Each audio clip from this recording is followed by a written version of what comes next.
We are. His mind is always commercially oriented, and I don't care about that. All right? Okay. So, for Steve, this is a thriller. For me, it's an opera. But the truth is, are you going to keep talking, Mrs. Prince? No, sorry. Here you go. The point is, we have to develop an informality. Everything we've just done has been rehearsed upstairs earlier today. All right? Let me say just a few things. The point is, it is a thriller, and I don't know how many of you know the story. I will endeavor to tell you that it's on tape. That's all this. So far. Endeavor to tell you.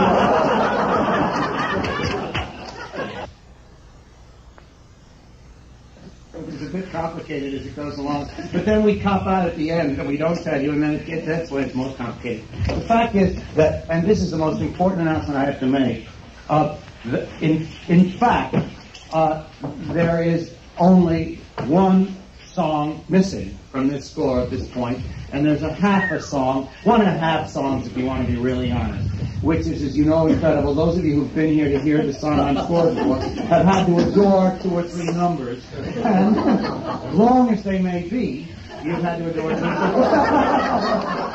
Well, that's the way that show's going to be really interesting. I heard the first 10 minutes. Anyway, we actually have the show for you. So, let me tell you that the reason I insist on saying it's an opera is this, and you're going to know fast, is that not only is about 85% of it sung, but it's occasionally difficult to explain because, being like an opera, it segues from one aria, if you will, or song, to another. And there is a kind of environment on the stage. It's a foundry, it's a Victorian factory, it's, if you will, the coming of automation. It's the industrial age encroaching on people. But we don't make a big deal out of it. However, it is a factory. There is downstage. There are 2 fellas who come out somewhere in the middle of the half hour that you are allowed in the theater.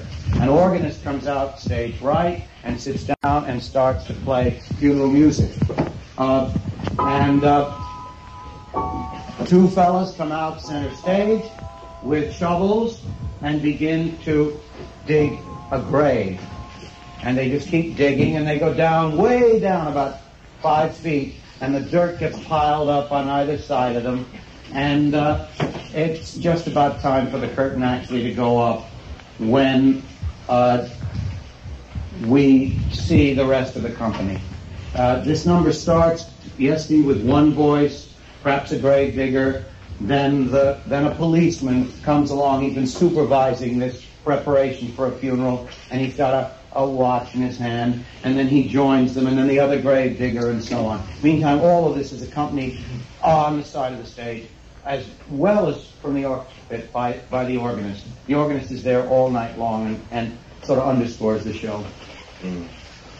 The other thing you should know is that one of the reasons we use an organ, apart from the fact that it's a very scary sound, that the idea is chance to scare people, it is that you can get sudden crescendos and huge dynamics from it. And in fact, in the middle of this number, it suddenly, without any warning, becomes very loud. And what you have to imagine is that you're hearing an organ make a gigantic sound and everybody on stage sing at the top of their lungs. Though it is Victorian times, the people and the atmosphere of the place is another place, an invented place. And they look, they're very eccentric, very large, and very melodramatic looking people. This song occurs throughout the show to the audience.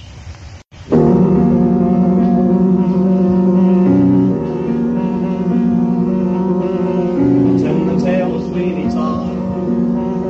His skin was pale and his eye was odd. He shaved the face of the gentleman who never thereafter heard him again. He trod a path that few have trod. And Sweeney Todd, the demon of our weeks.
For the first time, you sort of see that this set is a kind of factory. And upstage is a great corrugated iron door which clanks open.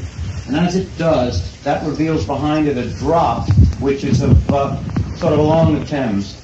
Ships, bridges in the distance, and so on. Above your head, or above the head of the stage, is a crane that moves back and forth and has a great hook on it. And it's used sometimes to bring drops up from floor level, just as high as you need them. Other times to deliver an important prop from upstage onto a place in the set where you need it. You'll hear about it later. At this point, however, what happens is that you see a small boat coming down towards you from upstage, past that door which has disappeared, in front of the drop which is of the Thames, and the boat is coming towards you. On either side you get a sense that you've got the banks of the Thames, and the crane comes across the stage and down, becomes a very low bridge that the boat comes under towards the audience. And on that boat are Sweeney Todd and Anthony Hope, a young boy. Anthony's a cheerful country-born young ship's first mate. Todd is somewhat heavy-set, saturnine in his 40s, a blacksmith or a deckhand. There's about him an air of brooding, slightly nerve-chilling self-absorption. And Anthony sings. Anthony's very buoyant, and he is very happy back in London, and Todd is very self-contained. And every time a passerby comes by, Todd ducks and hides his face. They will, during this, get out of the boat, get on the land, climb up to the bridge, and have their parting on the bridge, and they go in opposite directions. We hear the chimes of St. Dunstan's, which also recurs in the show.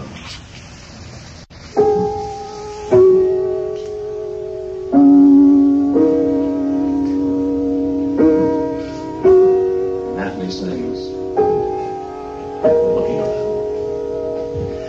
I have sailed the world, beheld its wonders, from the Dardanelles to the mountains of Peru. There's no place like London.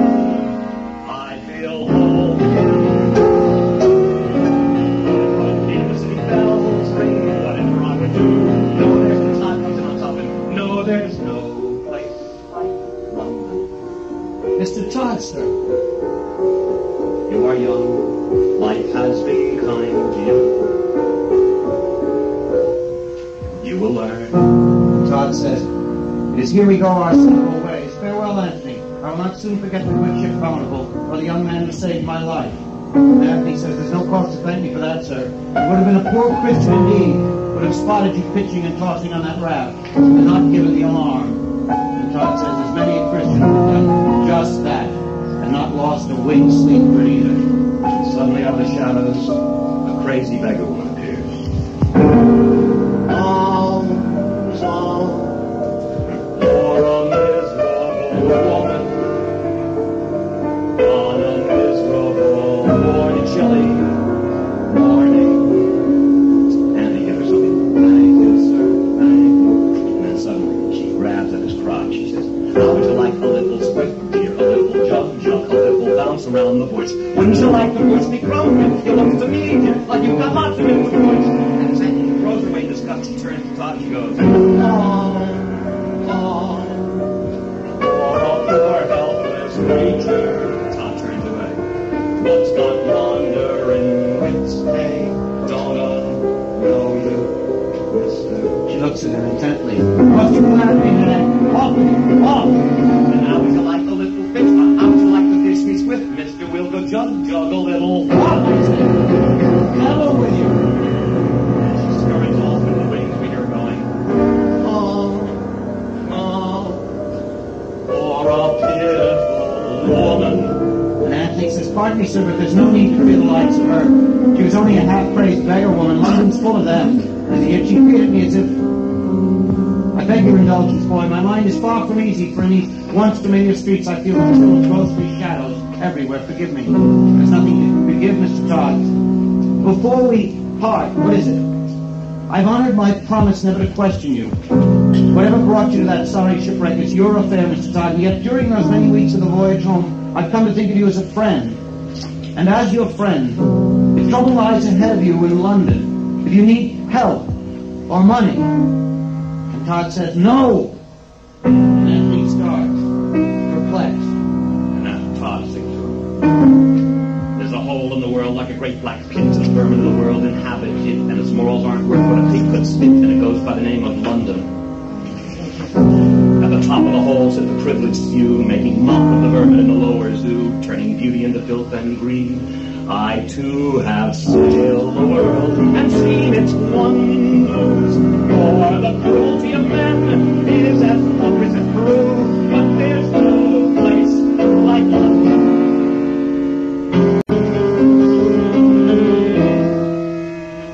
And almost to himself, there was a barber and his wife, and she was a foolish barber and his wife. She was his reason and his life, and she was beautiful, and she was virtuous, and he was naive.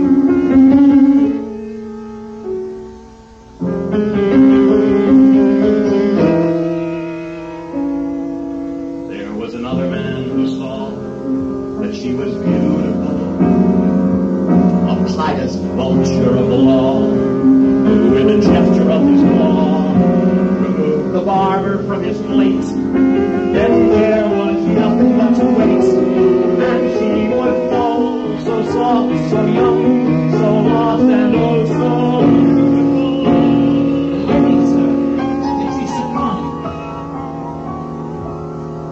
Oh, that was many years ago.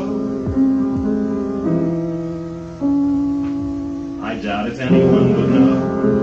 Now leave me, Anthony, I beg of you. There's somewhere I must go, something I must discover. Now, I'm alone. But surely we'll meet again before I'm off to Plymouth. If you want, you may well find me. Around Fleet Street, I wouldn't wonder. Well then, so long then, Mr. Todd. And Anthony starts off down the street. Todd's left alone. He goes off in another direction, singing. There's a hole in the world like a great black pit, and it's still rich and more filled with shit and dream and habit it. He disappears. Going off in the shadows. And now we see Mrs. Lovett's pie shop. And there's a sign above it that said Lovett's famous pie shop, veal and ham, pork and other. She's a vigorous, flattery-looking woman in her 40s. She's flicking flies off the tray of pies with a dirty rag, and she's humming to herself. Todd appears at the door of the shop, moves towards it, goes in. She doesn't notice him until a shadow passes across her, and then she lets a scream out. And she screams, "A customer." What happens is she's got a paring knife in her hand. She's roll out the pipe, and she goes ah like that, and he ducks back. She says, "A customer." And she gets him into the room, and she sits him in a chair, and she closes the door behind him. And all during the song, it's interrupted. It's all the time what she says is interrupted because she's constantly flicking flies. Or she's wiping her hands off them. She's blowing on the pie. She is catching roaches on the floor. So she's going like and things like that. So you'll hear this little interruptions all the way through the song, and it's that. In the second half of the song, she's rolling out the dough. So you hear her grunting. She's going, "Oh, sit down," that sort of thing. Okay.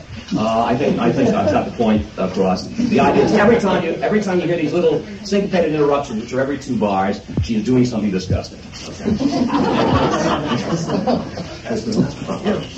Okay. So she starts. Yeah! The customer. Wait, what's your hurry? He gave me such a fright. I thought you was a ghost. Said a minute, can't you sit you down, sit. Well, I never said I haven't seen a customer who waits that you're coming for a pie, sir. Do forgive me if my head's a little vague. What is that? But you think we have a plague? From the way the people keep avoiding. No, you don't! And comes a cry, sir. But there's no one comes in even to inhale. Right to our solution like a drop of ale. Mind you, I can hardly blame them.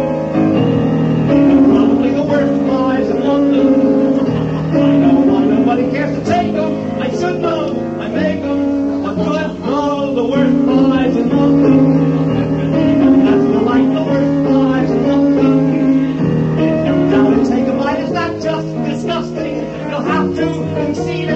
It's nothing but crusting. Here, drink this. You'll need it. The worst lies in London. And no wonder with the price of meat what it is when you get it. Never thought I'd live to see the day. Didn't think it was a treat. What a poor animals. Water dying in the street. Mrs. Sweeney has a pie shop.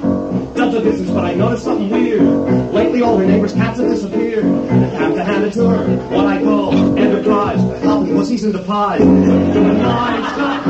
Just the thought of it's enough to make me sick. And I'm telling you that pussy cats is quick. No denying times is hard, sir. Not as hard though as the rise in London.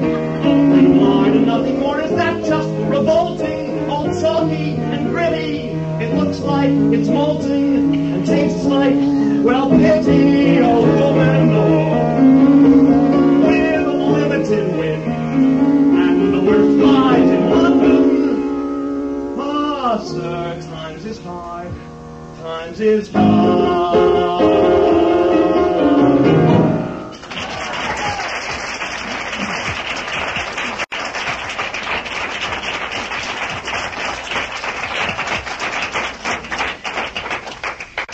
She resumes rolling out a pie crust. Todd, looking up above the shop, says, "There's a flat up there, isn't there? Don't you rent it out? That should bring in something." She's up there, oh, no one will go near it. People think it's haunted, you see. Years ago, something happened up there.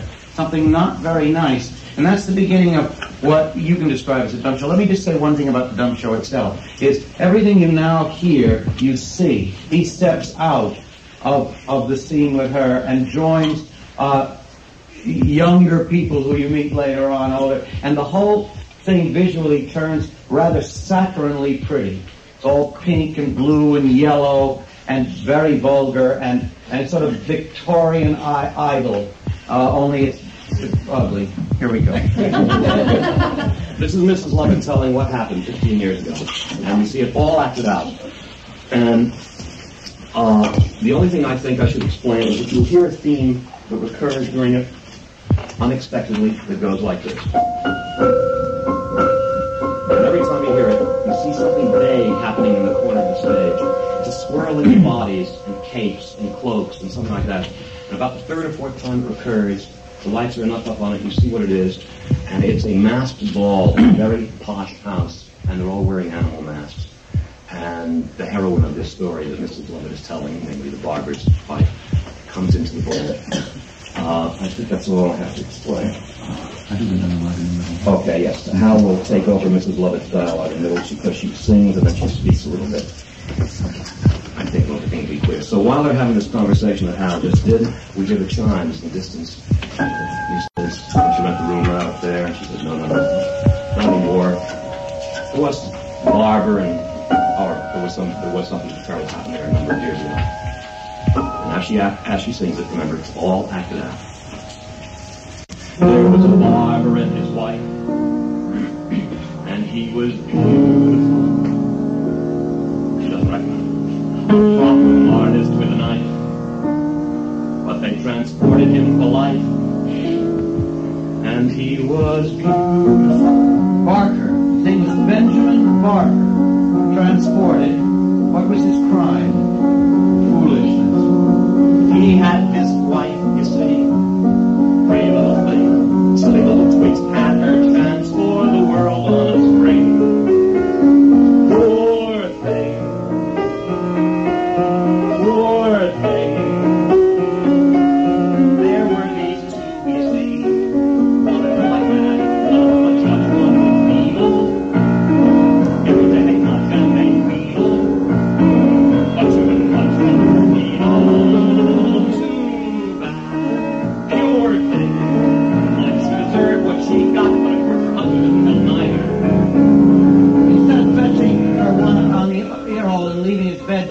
For a couple of nights, he encouraged her fancy notions. Daft, wasn't it? He'd have been welcome down here in my bed for a couple of nights or more if he wanted. But him, he didn't know how to play his cards. Only knew how to make things worse. He had this mouth, you see, had to open his mouth. Couldn't leave it at large, so they trumped up the charge and they shipped him off to the south. Poor wife and kid. I can hear him themselves silly fools. They did. They've got nothing but memories and half a quid. Now, there was worse yet to come. There were things. Johanna, that was the child's name. Pretty little Johanna. She drifts off in time. My, you do like a story, don't you? She's beginning to see something little fun about it. He kind of dumps back in the shadow. She goes on with her story. And feeling falls on her all the night. Poor thing. Poor thing.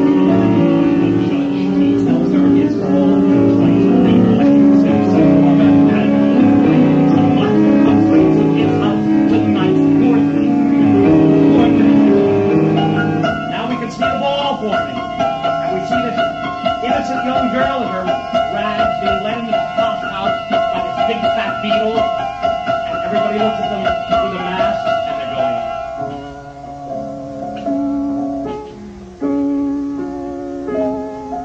and they're giggling. This is what we do. Of course, when she gets there, poor thing, they're having this ball in masks. There's no one who knows their dear poor thing. She wanders tormented and thinks, poor thing. Josh has offended, she thinks, poor thing. He was there all right, only not so contrite.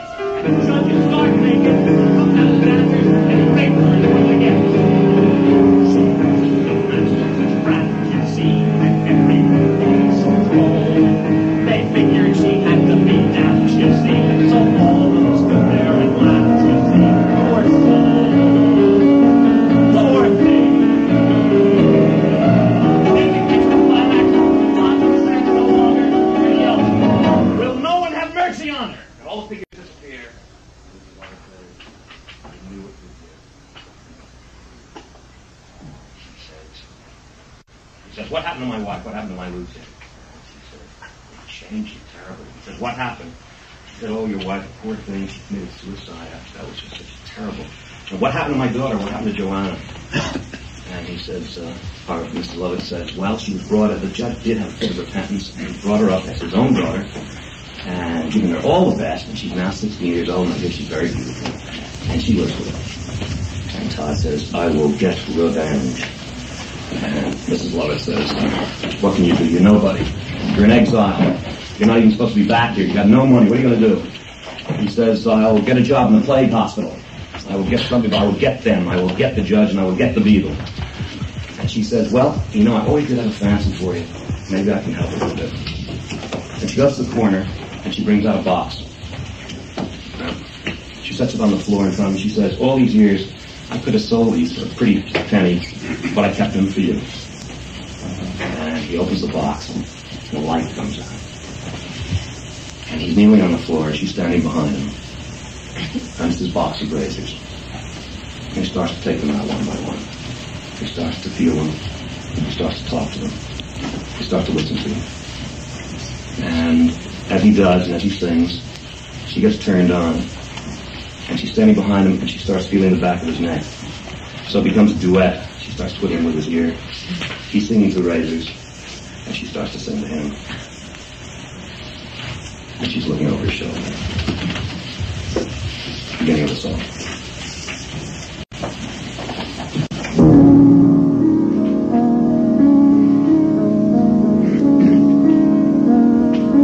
She says, mine and handles his chased silver, ain't they? He says, yes. He takes one out. During the song, he keeps taking razors out one by one, each one getting a little bigger. These are my friends. See how they listen.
Lift your razor high, Sweeney. Hear it singing, yes. Sing it in the rosy skin of righteous men. He rarely smiled and never laughed. His voice was soft and he knew his craft. His hands were quick and his fingers strong. It tingled a bit, but it didn't take long. With Sweeney Todd. The demon walked up the street. Just the three birds. The cage birds. Now we're on. Lights come up on the facade of a Judge Turpin's mansion. Very wealthy, splendid exterior. However, always nearby a large heap of garbage and derelict. Against the house, an old country bird seller squats asleep. At his side, we see this bizarre structure of wicker bird cages tied together. The birds are singing from there. At an upper window of the judge's mansion appears a very young, very beautiful girl with a long mane, shiny blonde hair. This is Johanna. It's disconsolate. Then her eyes fall on the birds. Not literally.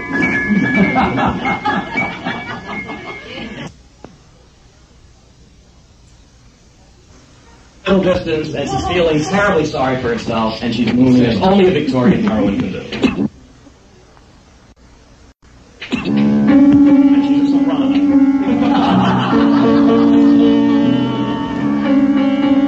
She looks at the birds. Green finch and linnet bird, nightingale, blackbird. How is it you sing?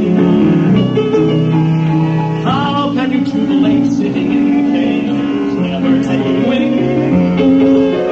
Outside the sky waits beckoning, beckoning, just beyond the bars. How do you remain staring in the rain, laughing by the stars? How is it you sing? Anything? How is it you sing?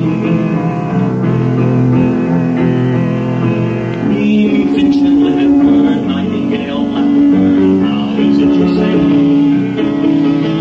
When these voices are melody, is it rejoicing or merely hallowing? Are you discussing or fussing or simply dreaming?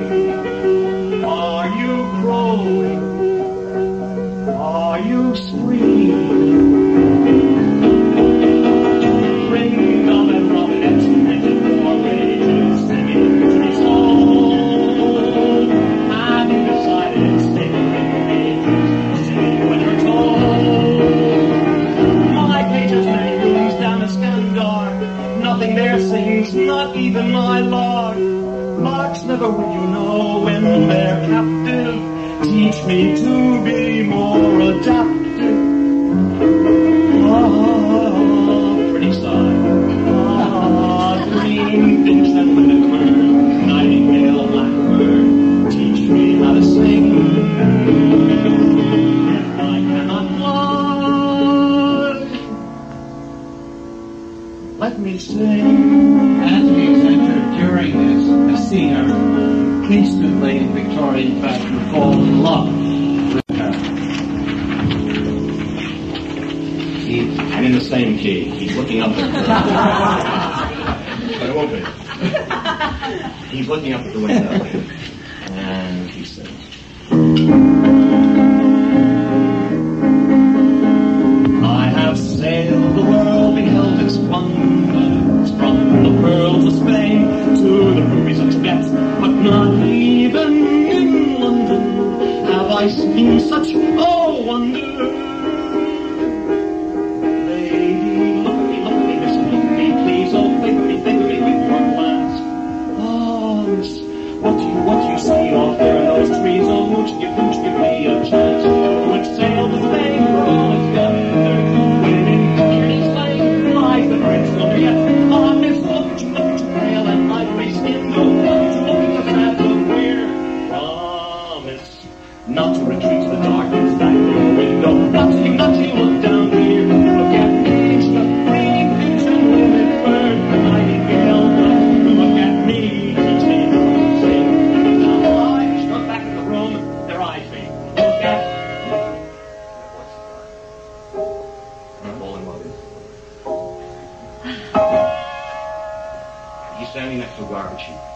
Suddenly, out of the garbage heap, the beggar woman's hand clutches his. Oh, precious foot. He shoves her off. The girl gets frightened. She goes back in the house. Beg your pardon, it's you, sir. Thank you. Throws her money. Thank you. Kindly. He says, one moment, watch it. One moment, Mother. Perhaps you know whose house this is. That? That's the great Judge Turpin's house, that is. And the young lady who resides there? Oh, her, that's Joanna, his pretty little ward. But don't you go trespassing there, young man, not if you value your hide. Tamper there, and it's a good whipping for you, or any other raunchy youth with mischief on his mind. And then she sings. Then suddenly grabs at him. Hey, boys. Hey, boy, sailor boy, one at Snugly Harbored, only gate for docket straight, I see it list to starboard. It's disgusting, throws her money and scuttles over the stage. Off with you, off! He collects the coin, goes off. And the coin's disturbed. The birds start screeching, and Anthony becomes aware of them and moves over to the bird cellar. Shakes him away, inspects his cages. Which one sings the sweetest? All the same, sir, 6 pence and cheap at the price. He selects one, gives the man a coin, holds up the cage.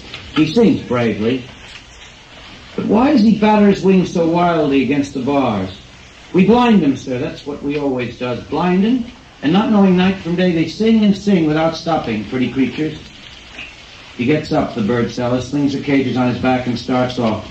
Have pleasure of the bird, sir. He exits, and he picks up a pebble, pitches it up against the window.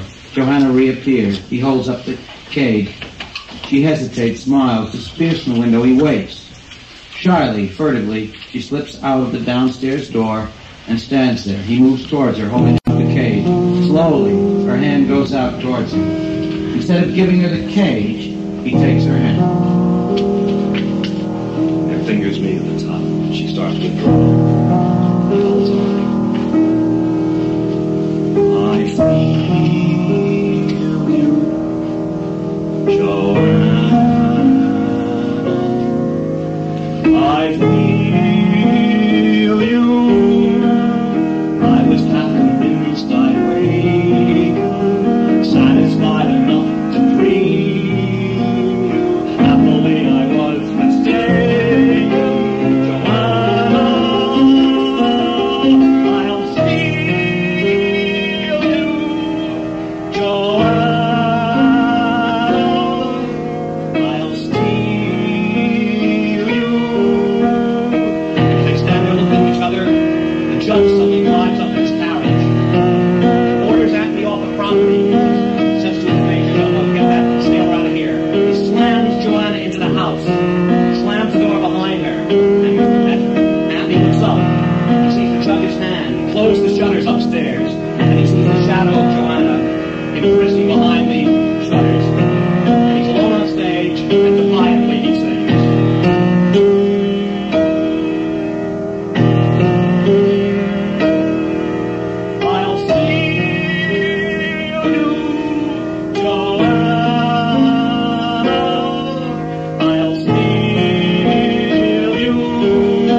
three songs called Joanna in the show, each entirely of the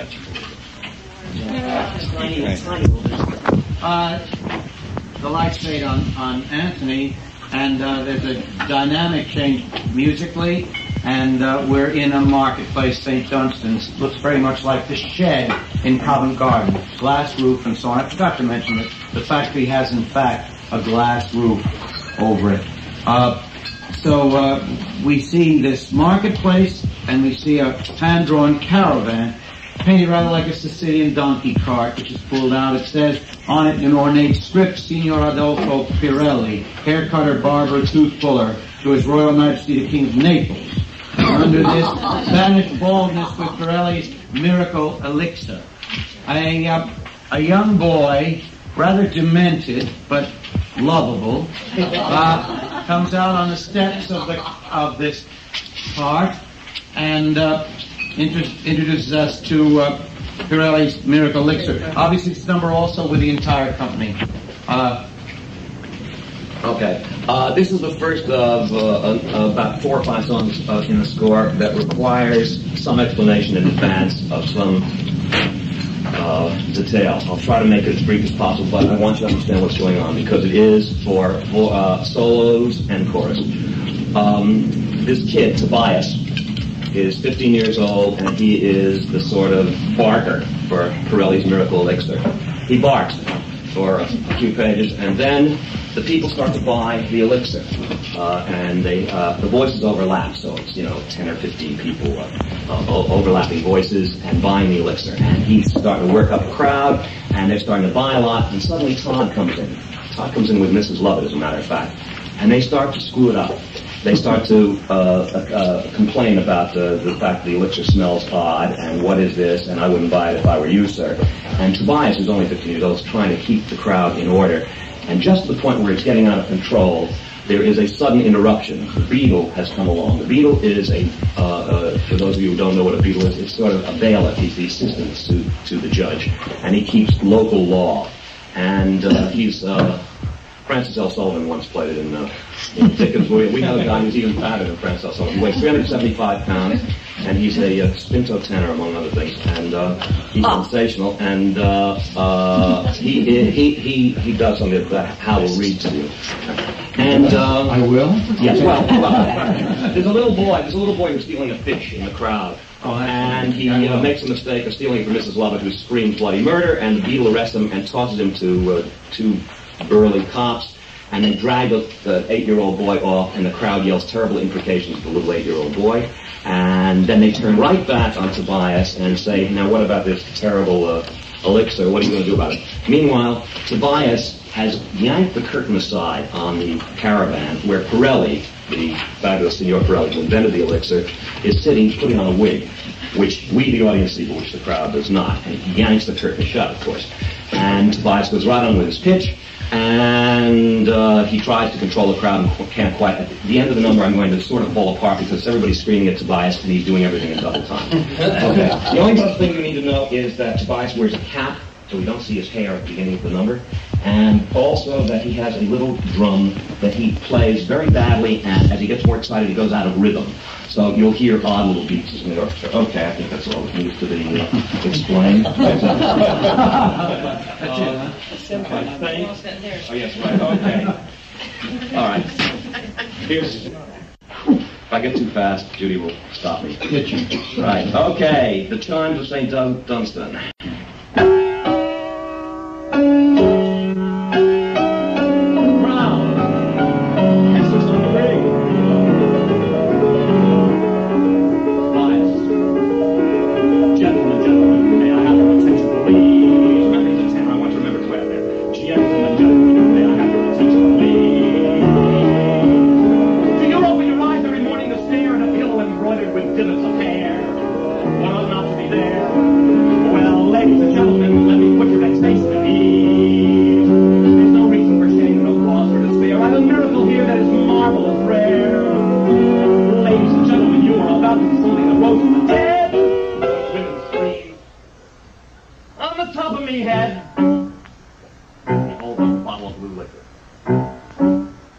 Yes. Precisely a month ago, gentlemen, I was suddenly struck with a rare oriental disease. So the finest physicians in London were called. I awakened one morning amazed and appalled to discover with dread that my head was as bald as a novice's knees.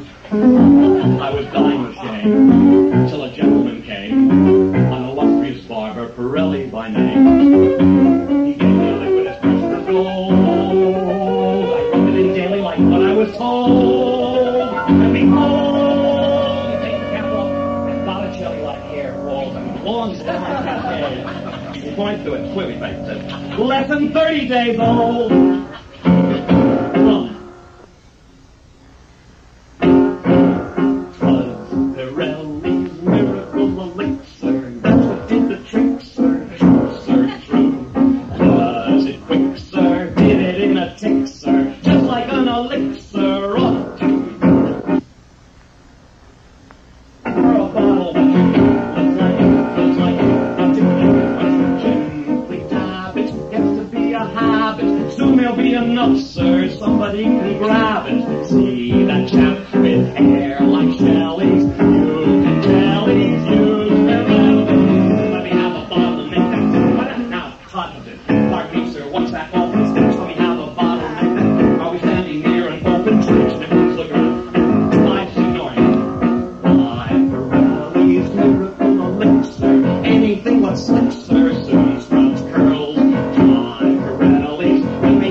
Sneaking out where they don't belong.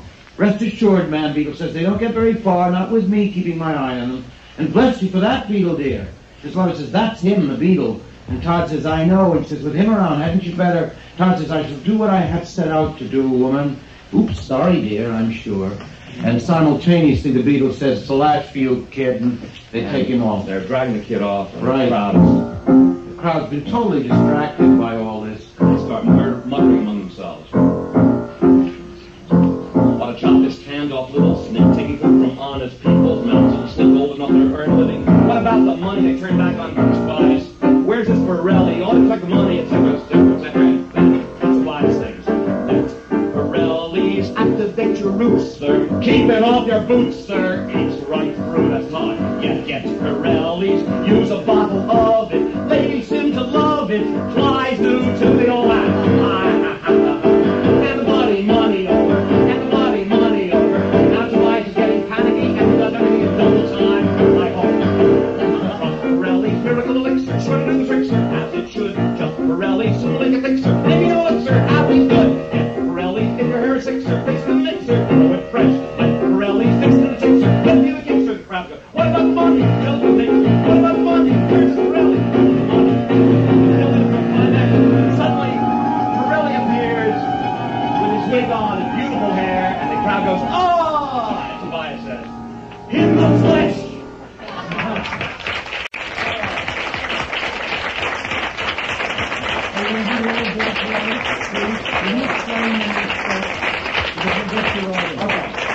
And Pirelli comes out, he's all teeth and all hair, and he has an Italian accent that wouldn't fool anybody except the people on the stage, and he goes, stand there, he goes, I am Adolfo Pirelli, the king of the barbers, the barber of kings, and buongiorno, good day, I blow you a kiss. I'm just so famous, Pirelli, I wish it to know.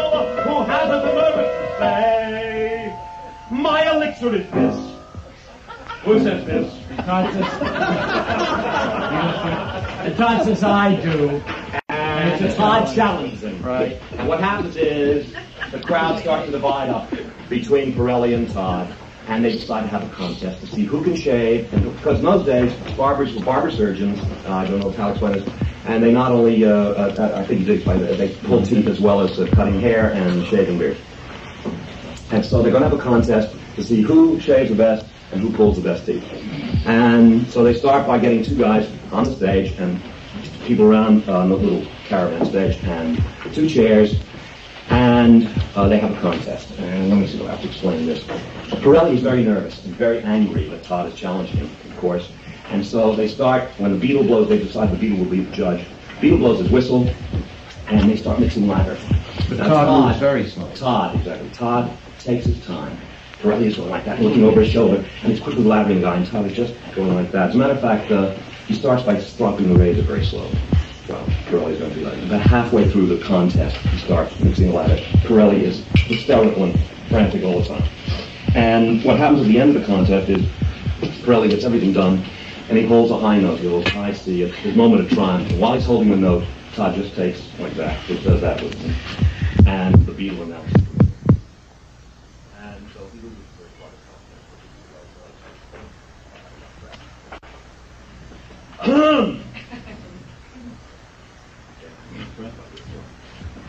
the contest. Okay, here's the contest. Looking over his shoulder, frantically, he's all swung back for us.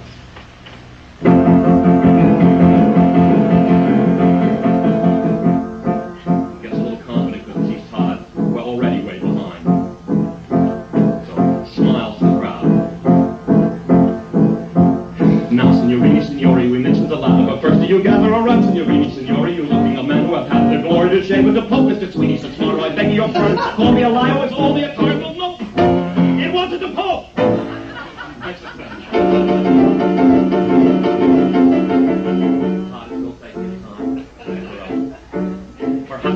Signori, you like I tell her the famous Astoria, Queen Isabella, the Queen of Poland, who's took with a sword, and I pull it so nice from her mouth at the door to begin. She's a screaming of murder. She's later a swoon with bliss and with murder to shout. All of them out! All one round. And now he's totally bummed. So he takes the greater shave, and he does this great flourish. And he goes, to shave at the face, to pull at the toot, require the grace, and not at the brute. For at the use a lip, you nick at the skin, you clip at the chin, you rip at the lip of a bit, and that's a truth. To shave at the face, or even a part, without it, it's smart, requires a heart. It's take the art. I show you a chart. You pull up that chart, careful. I study, start with my youth. To cut the hair, to trim the beard, to make it bristle, clean like a whistle. This is from early infancy, the talent given to me by God. It taketh the skill, it taketh the brain, it taketh the will, to take it the pain, it taketh the pace, it taketh the grace. He's holding no grace. He says, the winner is Todd.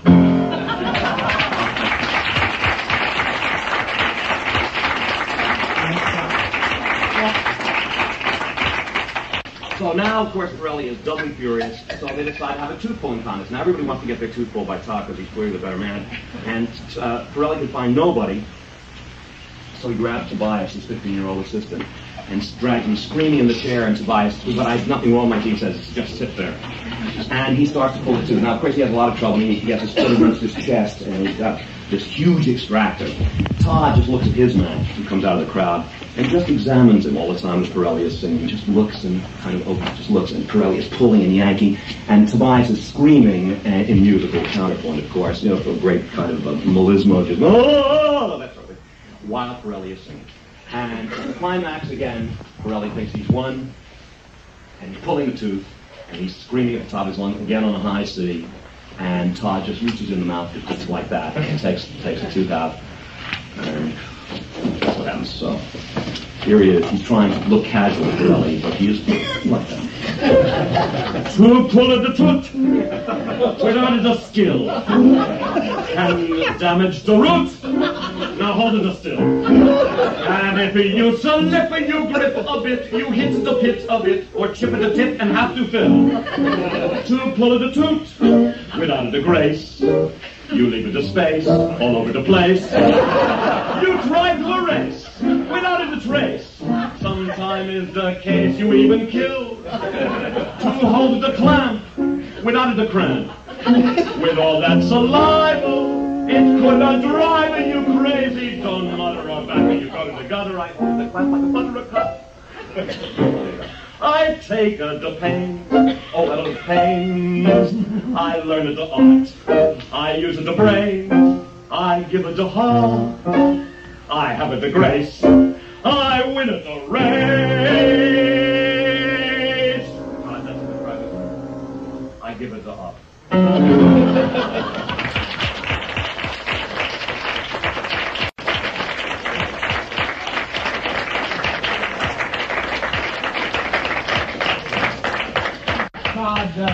Todd collects his winnings and the approval of the people, and most particularly the Beatles. And then the scene switches to a door which comes on stage in the judge's house, and with a transom over it, and the judge pulls a table out, and you wonder what he's doing, and then he brings a chair and puts that on top of the table, and then rather laboriously he climbs onto the table and onto the chair that's on the table, and then he pushes the transom over, and then we see what he sees, which is the lovely Johanna, and he sings this song. When the judge starts this scene, he is totally dressed in all his magisterial magic, and but he can't resist looking at Johanna. And you'll hear some kind of dissonant fluctuations at one point, and what he's doing is ripping his clothes off.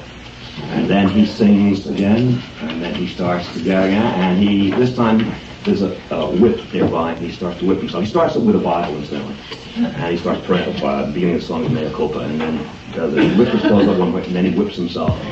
And I was very commentary. So it goes.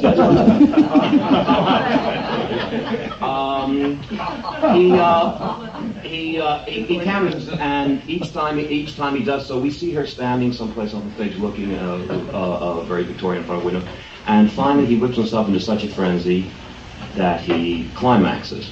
And then when he has relaxed, he starts to get dressed again. So he ends up the song totally in control, totally dressed again, and a judge. In case anybody didn't warn you, it's not a show. Okay. Yes, House of Hits, right? I don't hear. This is the second song. This is the second song called Joanna.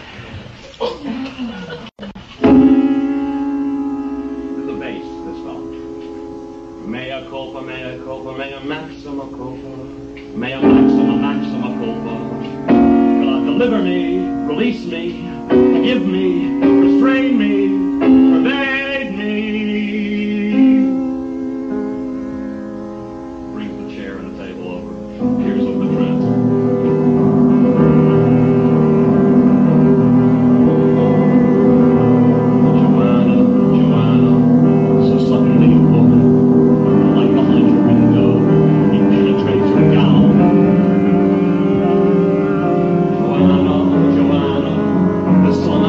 Through your mouth.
Take the children, take the children. They're here.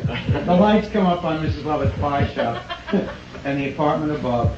At the foot of the outside staircase is a brand new barber pole. It's a sign that says Sweeney Todd's Tonsorial Parlor. Oh, it's a little bit more elegant than it did. Todd is pacing, however, nervously above. Mrs. Lovett comes hurrying out of the shop. As she does so, the beggar woman shuffles towards her, and Lovett making fun of her.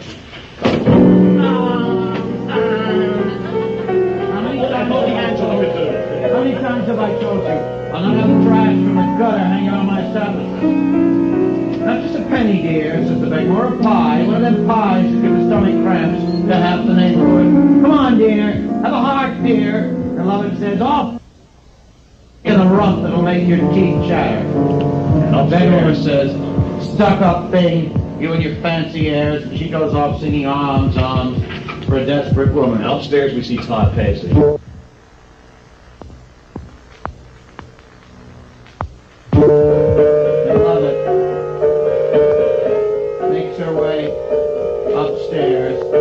Looks at him for a while from the doorway. She's very nervous. She's got a chair with her. It's not much of a chair, but it'll do her to get your fancy new one. Why doesn't the beadle come, he says. Don't worry, Mr. T.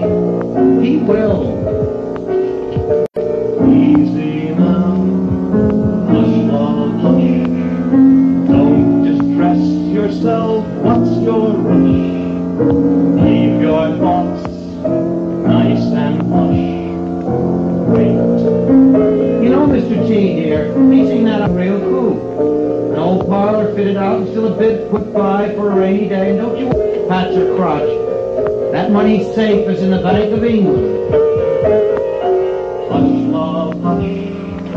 Think it through. Once it bubbles, then what's to do? Watch it close. Wait. Jumps around the room. I've been thinking flowers, maybe daisies, to brighten up the room. Don't you think some flowers, pretty daisies, might relieve the gloom? Ah, love rain. He says before the week is out. That's what he said. And how long ago did he say it? 3 days ago. That's what. Can't you think of nothing else? Brooding away on your wrongs? What happened? Heaven knows how many years back. He turns away impatiently from her. Slow, slow, time so fast. Now goes quickly, see, now it's past. Soon will come, soon will last. Wait. Don't you know, silly man, half the fun is to plan a plan. All good things come to those who can wait.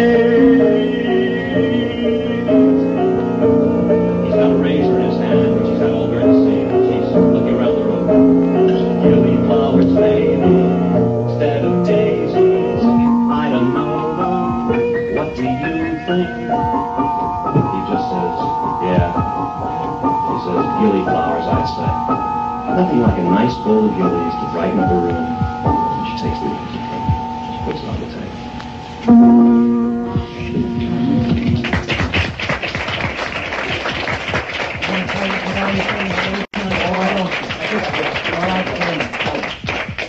At this point, Pirelli reappears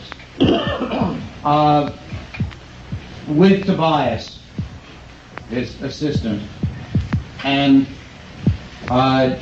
reveals himself as the fraudulent Italian.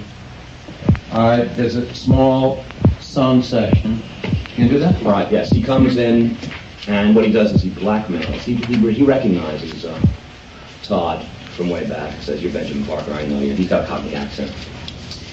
And he says, I've been thinking of retiring. I think what I'll do is I'll take half your earnings for the rest of your life.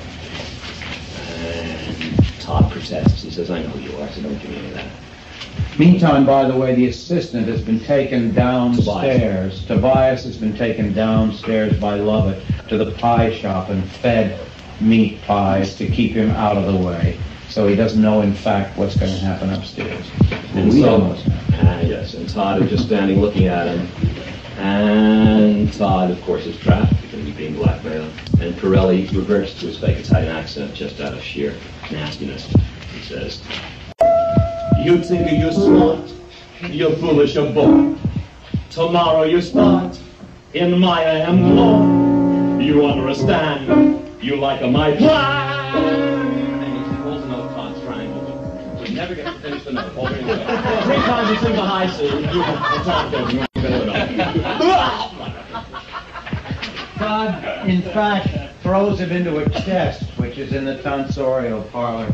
But an arm and a hand is left hanging out of the chest. The kid below with Lovett is kind of worried about his boss, comes upstairs looking for him, sits on the chest, and the hand keeps grabs the kid's leg, you see, and tries to get his attention, but the kid doesn't notice. Finally, Lovett takes the kid downstairs again, diverts him, and Todd opens the chest, takes a razor, and slices Pirelli's throat. Blood gushes out, and we're on our way. Now, the next thing that happens is we leave the pie shop, and we go to the judge's house, and what we see is a small section of Johanna's room. This take a little explaining about it, all right? Okay. You want to do it or you want to do it? You do it. All right, let me explain this number because it is the second very complicated number, so bear with me. We cut back. Well, this is a little Hitchcock scene. Hackney has come during the daytime to see his beloved Joanna in her house while the judge is in court. And we cut back and forth between the court and the house. And Joanna is terribly upset because the judge wants to marry her Monday. And she's 16 and he's 16. She hates him, but she doesn't know what to do. And Anthony says, "I have a plan." But she's so perturbed, she does not listen to a word he says. And she just goes, "No, what am I going to do? What am I going to do?" He says, "I have a plan. We're going away tonight." And she does not listen. And the reason I tell you this is because it's a duet, and I'm not going to sing his part. So all the time that she is being hysterical, he is saying, "It's all right, darling, it's okay." They have a little section together, and we cut back to the court where the judge is hanging people right and left. So we have the beadle there. And one of the people he hangs is this 8-year-old boy who was caught. Well, he doesn't know, he sentences him to death, rather. 8-year-old boy was caught stealing the fish during the marketplace scene. The judge decides to knock off because he's tired of hanging people in the middle of the day. So he and the beadle make their way across the stage back to his house, unbeknownst to Annie and Joanna. Now, Joanna, in her hysteria, is always hearing terrible noises, or not terrible noises, she's always hearing noises, or she's like, somebody's listening. And Annie says, "No, nobody's listening, you just calm down." By the time she's calmed down, of course, she's hearing a noise, only this time, of course, the judge is at the door, and the judge and the beadle are entering the house, and Annie and Joanna don't know it, and they're singing their roles out, and the judge gets as far as his hand on the door. But meanwhile, the beadle has told him that he is looking unshaven, which is in another song that I've played in the middle of this, and just before the judge indeed does enter the bedroom, the beadle persuades the judge, not knowing what's going on in the bedroom, to come and get a shave at guess whose establishment, at this fabulous new barber, Sweeney Todd, who he's come across at the marketplace. But that is the main thrust of the scene. I don't think I need to tell you anything else, pals, or anything. No, you want me to do the dialogue, Steve? Huh? Between the judge and the beadle? I'm not going to do the big thing in the courtroom. No. I'll just, yeah, you can do that. Again, between Joanna and Anthony, this is a duet. I will mostly sing Joanna's part. Every time she starts to get terribly excited, Anthony, because she's paying no attention, is saying, "I have a plan, we're going away tonight." Finally, she's just getting so excited, he just says, "Kiss me." And she says, "Oh, sir." Okay. And then we cut back to the judge. Then the second time through, he's saying, "Kiss me again," because she's not. Finally, she understands what the plan is. They're going away. She's getting all excited. He says, "Kiss me." At the very end of the number, she is saying, "Oh, sir." He is saying, "Ah, miss." And the judge is tipping the beadle for telling him that he looks rotten and recommending this barber. And so the Beatles saying, "Oh, sir." So what you have at the end of the number is a lot of people going, "Oh, sir, miss, oh, sir, oh, sir, oh, sir, oh, sir." So it's all that sort of thing. That's what that means. The rest of it, I will hope that you will follow.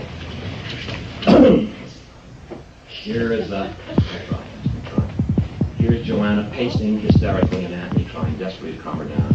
But I'll just sing Joanna.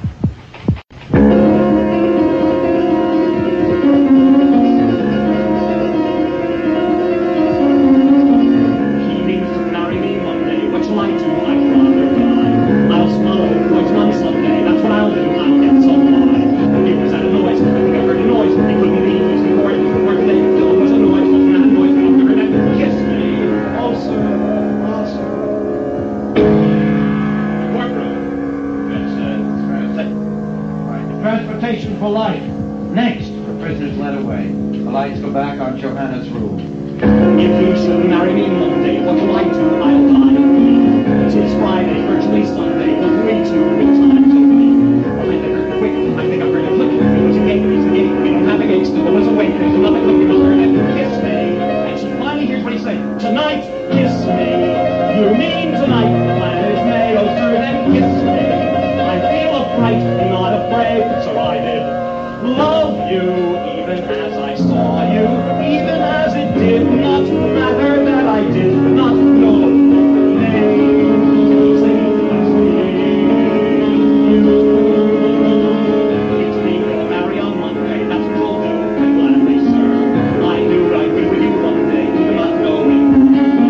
I fear you never come, you go away, you be killed, play, or in debtor's jail, trapped by a horse, come to see again, but not arrested, kissed me. Of course, quickly, you're sure, kiss me, I shall kiss me, oh sir. And then we go back to the judge's chambers, and he sentences the young boy who stole the fish to be executed. And then he starts a path, a walk back to his house with the beetle. And this is the beetle singing. And what we just seen is Anthony and Joanna disappearing behind the bed under the floor. Now, the judge and the beetle returning home. And the judge is complaining about his recalcitrant ward, Joanna. He says, "I've asked her to marry me, and she just will hear none of it, and I don't know what to do." The beetle says, "You must talk to her gently. That's what I do with my daughters." And he says, "Yes, yes, that's my yes, yes. I'll quit the court now, I'll go home, and I will talk to her firmly." And the beetle is always very smarmy, because Your pardon, my lord, I have a thought, my lord, a notion, my lord, at first. But may I, my lord, suggest, my lord, young ladies should not be pressed, my lord. They tend to become distressed, my lord, whenever they feel coerced. You must reassure them first. The judge says, "Perhaps you're right. Perhaps on arriving home I will speak to her more gently." And they continue to stroll. The beetle continues. Ladies in their sensitivities, my lord, have a fragile sensibility. When a girl's emergent, probably it's urgent, you defer to her gentility, my lord. Personal disorder cannot be ignored, given their genteel proclivities. Meaning no offense, it happens they resent it, ladies in their sensitivity. And the judge my says, lord. "What do you mean? What are you implying? Out with it." Forgive me, my lord, I have not, my lord, so bluntly, my lord, begin. But if I, my lord, may speak, my lord, you're looking below your peak, my lord, there's stubble upon your cheek, my lord, and bristle upon your chin. She'll not see the man within. They reach the judge's house. The judge says, "Stubble, you say." He rubs his hand over his chin. And now we're in Joanna's room again. They get up from the floor behind the couch, panting and a bit disheveled. And We'd best not wait until Monday, sir, I concur, and only too. We'd best be married on Sunday, Saturday, sir, would also do. I think I heard a noise, another noise, well, never mind, just another noise, something in the street, I'm a silly little thing, I'll kiss me. Well, of course, the judge is in now. And now the two songs go together, we hear the beetle going. Ladies in their sensitivities, my lord, and here is fantasy. We'll go to Paris on Monday, what shall I wear, my dear?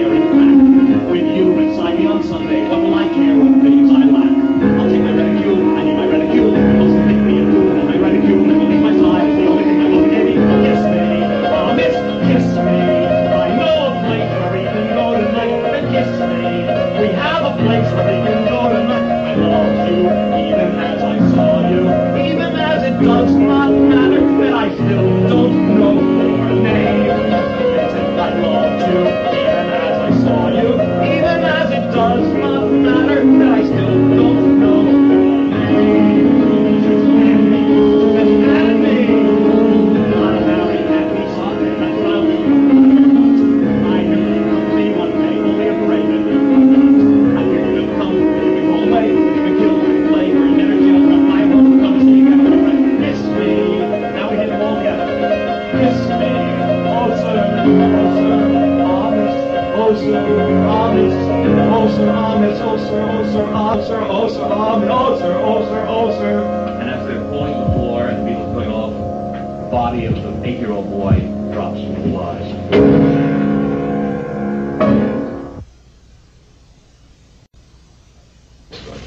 The judge, accompanied by the Beatle, makes his way to Todd's tonsorial parlor. The judge goes upstairs, introduces himself to Todd. He rather snobs the place. He said, not very prepossessing, but still, he'll stay for a shave. This is a song in which the judge is sitting in the chair.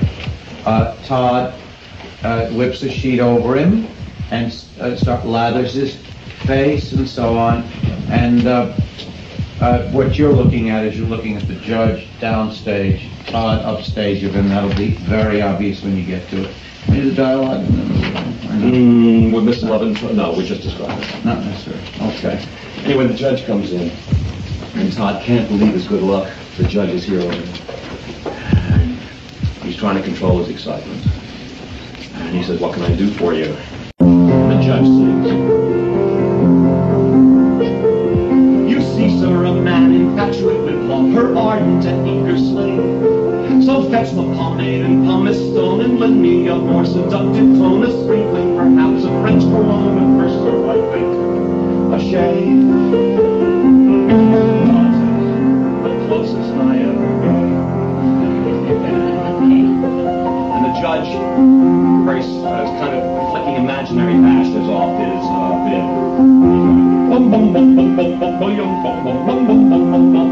Todd is whistling. You are in a merry mood today, Mr. Todd. It is your delight, sir, catching fire from one man to the next. Duet, there's the judge. 'Tis true, sir, love can still inspire the blood to pound the heart beat higher. What more can man require than love, sir, more than love, sir? Pretty women, ah yes, women, pretty women. We shift below to the pie shop below, and Todd is dropping a razor. right, Mr. Bias and Mrs. Lovin are talking. Bias is quite drunk by now. She keeps giving him beer. She drinks out of a tankard. And then Todd continues, but now He's lathered him. he's lathered him and he's Judge is behind totally relaxed him. in the chair. He's behind him. Todd has the lather and he's whistling.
Todd says, out, out, and the judge recognizes the sailor and says, what is this? And the whole moment is ruined, and Todd admits his chance. And Todd throws the sailor down the stairs, and the judge says, I don't like your friends, and I'm never coming back here. And he storms out, and Todd is totally destroyed. And he screams in rage. Meantime, below, Lovett has given Tobias the one more tankard of beer that he needs to absolutely fall down on his face. I had it, dog, and then says the sailor busted in and... Do what isn't it now, dear. Do what isn't now, dear. Says, what is it now, dear? I had it. And then the sailor busted in and that was in the fire, no mistake, right? I had it! So he's there beneath my hand. Oh, well, dear, but first you don't succeed. No, I had it! His throat was there and he'll never come again. She said, easy now, hush, love, hush. I keep telling you when. Why did I wait? You told me to wait, but he'll never come again.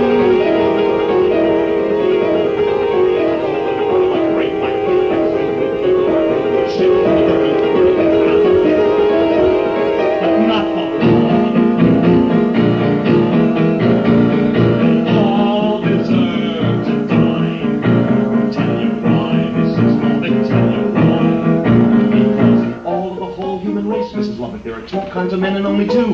There's the one staying put in his proper place, and the one with his foot in the other one's face. Look at me, Mrs. Lovett, which can do? No, we all deserve to die. All lives of the wicked should be, and he slashes the air. Lives of the wicked should be made brief, and the rest of his death ought to be a relief. We all deserve to die, and I'll never see Joanna.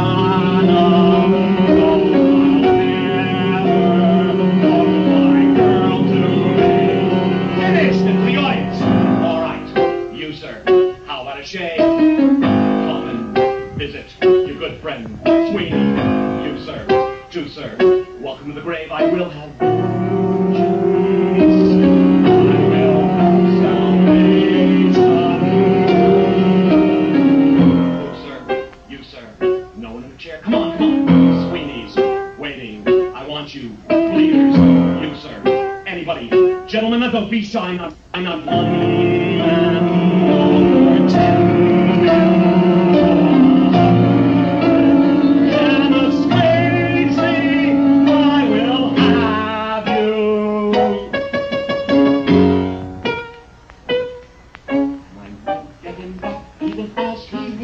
In the meantime, I'll practice on this honorable throat, and my Lucy lies in ashes, and I'll never see my girl again. But the work waits. I'm alive at last, and I'm full of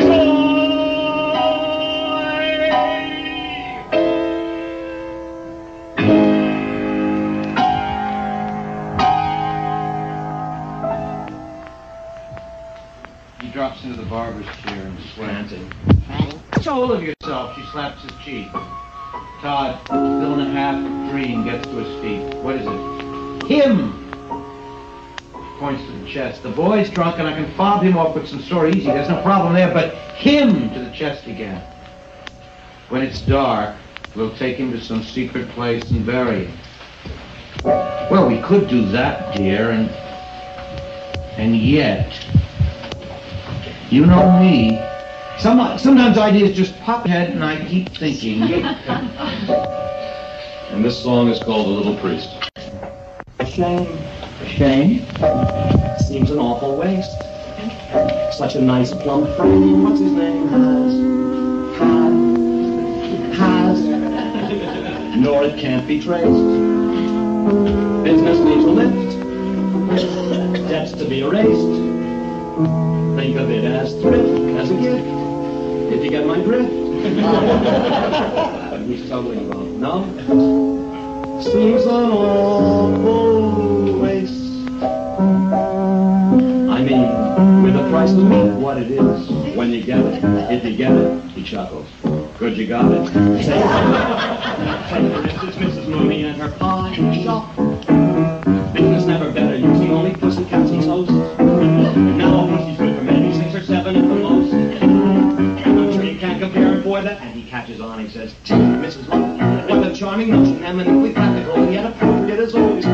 love it how I did without you. All these years I'll never know what you go. Lots of other gentlemen will soon be coming for a shave. He says how delectable, apples unacceptable. How choice, how rare. Whoa, what's the sound of the world out there? Mr. Todd, Mr. Todd, what is that sound? Those crunching noises pervading the air. Yes, Mr. Todd, it's all around. It's man devouring man, my dear. And who are we to deny it? We're here. Desperate times, desperate measures to call for. He makes an imaginary pie in front of him. What's that? What is that? What is that? It's priest. Apple priest. Is it really good, sir? It's too good, at least. Then again, they don't commit sins of the flesh, so it's pretty fresh. Awful lot of fat. Everywhere it's sat. Haven't you got poet or something like that? Well, you see, the trouble with poet is how do you know it's deceased? Try to God takes him as heavenly. Not as hardy as Bishop, rather, but not as bland as curate either. And Jesus is good for business. Always leave you wanting more. Trouble is, we only get it on Sundays. And he chuckles. She hands him another one. She says, lawyer's rather nice. It's for a price. Order something else, though, to follow, since no one should swallow it twice. Anything that's lean. Well, and if you're British and loyal, you might enjoy Royal Marine. Anyway, it's clean. Oh, of course, it tastes of wherever it's been. It's that squire on the fire. If Mercy knows her, look closer, you'll notice it's grosser. Look thicker, more like vicar. No, it has to be grosser, it's green. I know it was Todd said. No, if it was ransom to be guardsman, then I'm the sun too long. He laughed. The history of the world, my love. Say, my great, my relatives' favors. Is those below serving those up above? Everybody shaves, so there should be plenty of flavors. How gratifying people wants to know that those above are serving down below. And the good said, barbershop's above the pie shop. Love says, now let's see. We got Tinker, something pinker, Tailor, Paler, Butler, Sutler, Potter, Locksmith, you win. And they laugh. She says, give him another. Lovely bit of clock, maybe for a lark. Then again, they're sweet if you want to cheap and you like a dark. Try the financier, think of his career. That looks pretty rank while he drank, no bank cashier. Last one really sold, this one's getting cold. Happy wedding beetle, next week, so I'm told. Beetle isn't bad till you smell it, and notice how well it's been greased. Stick to priest. She said, if you don't mind it if it's stringy, try fiddle player. This isn't fiddle player, it's piccolo player. She says, how can you tell? He says, it's piping hot. And they giggle. She says, then blow on it first, and they go, oh. They're constantly breaking to the shop. Or we have some shepherds pie peppered with actual shepherd on top. I'm just begun. Here's the politician, so oily, it's served with a doily at one. Put it on a bun. What do you know if it's going to run? Try the friar, fry the friar. No, the clergy is really too limp and too mealy. Then actor, much compactor, yes, and always arrives overdone. I'll come again when you have judge on the menu. Sure, we don't have judge yet. But when you settle for the next best thing, what's that? She says, Have charity toward the world, my friend. Yes, yes, I know.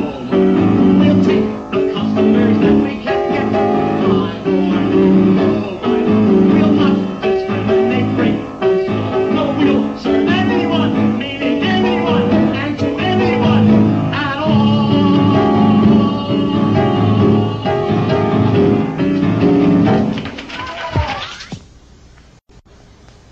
okay, here goes on the chart. As Steve pointed out, it's, come on in, Morse, come and sit. Okay. His back. As Steve pointed out, there are not that many more songs to play for you. But we're not going to tell you how many because we don't want you counting. All right? Steve also thought it was high time I said something about it. Hold it!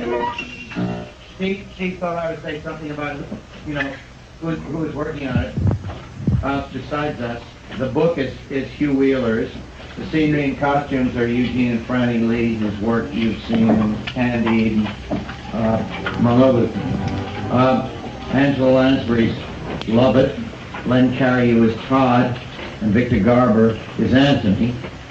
And I will know the rest of the names of the cast by the first day of rehearsal. I have them here. I'll deal with that later. I have to deal with you first. Okay, come on in. Come on. There's so much room here. Come and sit. Don't be shy. All right, let me say this to you. Steve, you're gonna say the whole first thing, but let me just prepare you for this. Steve will describe the opening number of the second act. Let me simply describe the set. What you see is some tables and chairs, and there's a new awning, and there's a kind of garden, of eating garden that's been attached to the pie shop, which is now a very popular place. To the left side of the stage, all around the pie shop, sitting at tables and so on, are happy peasants eating meat pie all the time, and drinking beer. But over to the left side of the stage is in fact a large smokestack which is belching black smoke up into the flies, not down into the house, but up into the flies. Somewhere in the middle of the piece, Steve will get to the specifics, but Todd is awaiting the arrival of his chair, the barber chair, the trick barber chair, which will dispatch people. You pull a lever, slit their throats, pull a lever, and send them down a chute to a basement on one side of the stage. They fall out of the chute, and then from then on, they're made into meat pies by a complicated process, which we share with you. Anyway, the thing is that the chair at some point will arrive. The chair arrives from upstage, and it's a great big crate, and it arrives on the hook, and it comes down all the way over the stage, and then it's lowered onto a level. Another thing I should tell you is the tonsorial parlor, which in the first act is quite real insofar as it has a back wall and lots of props and so on. In the second act is really just the platform for a guillotine. That's all it is a square elevation, and Steve will explain then the number itself and where that figures. Okay, this is much the most complicated of the numbers, so it'll take about 2 minutes to explain. Because it has so many elements in it. What you see on the stage is the bakehouse and the tonsorial parlor, which is upstairs, where Todd is pacing impatiently, waiting for something. We don't know what it is, but it turns out to be this crate and this terrific fancy chair. And Mrs. Lovett is in a kind of hostess gown, and she is serving tea out in the garden, being terribly gracious, and she sings a section that's called Nice to See You, Dearie. She couldn't care less at the people. She's saying, nice to see you, dearie, and while she's talking to somebody, she's feeding somebody over there, she's collecting money, she's taking orders, and Tobias is helping her with the beer. And it starts out, this is the structure of the number. I don't remember it starts out with Tobias. He's doing his Barker act, as he did for Pirelli and the hair tonic, only now he's doing it for the meat pies. Suddenly Mrs. Lovett comes out, all radiant and glorious, and the crowd constantly sings as a chorus, never individually, and always at the top of their lungs, in a song called God That's Good. And they are screaming in very brilliant harmonies, God That's Good! At various points they sing with their mouths full, stuff is dripping, God That's Good! Every time you hear that, it's the crowd. Now, remember, you're going to hear it interspersed because she's going to be singing Nice to See You, Dearie, and the crowd is going to be singing God That's Good. That's right. Now, hanging around this establishment is this crazy beggar woman who hates Mrs. Lovett, and Mrs. Lovett is constantly saying to Tobias, throw the old woman out, throw the old woman out. So she's constantly trying to get the old woman thrown out. The old woman knows that something's wrong, is sniffing the pies, and is causing a little unpleasantness. Also, there's a fellow, there's one man, one of the customers, She says to Tobias, one for the gentleman, meaning serve him a nail. But of course the guy gets drunk, so eventually she says, none for the gentleman, and then he doesn't pay his bill. She says, run for the gentleman. So she is constantly keeping tabs on the various customers. All the time she is smiling and pretending to be terribly pleasant. Now, she's having a wonderful time selling the pies and raking in the money, but meanwhile Todd is getting very impatient for the chair to arrive. He keeps going from upstairs, and she keeps having this, it's like a servant of two masters. She has to pay attention to all the customers, and she has to pay attention to Todd. What eventually happens is that the chair does arrive, and Todd makes her help him test it. The way they test it is that she goes to the bakehouse, and there's a great hole in the wall of the bakehouse, and he adjusts the chair. At one point, you will hear me, I will try to tell you, when the chair arrives, they sing a little paean of praise to the chair, and very lyrical. And then she goes down to prepare herself.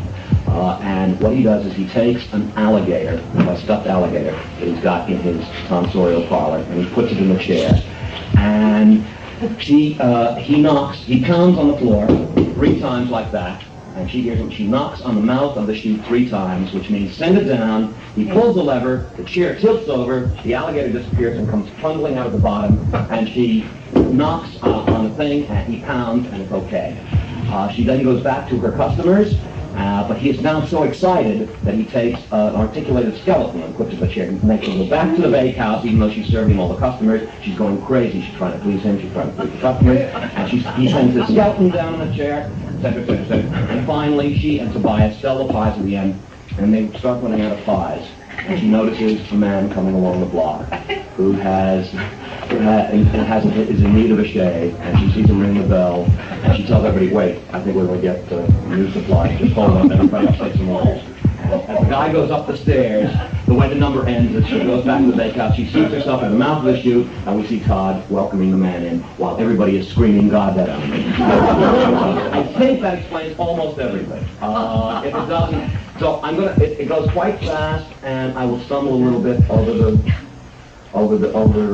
trying to get all the words in, but try to imagine that scenario. So here we are, beginning with the crowd is kind of wandering by. Some of them are already eating pies, some are stopping by, and Tobias has his drum, and he is drumming up trade. And we'll give the bells.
Toby,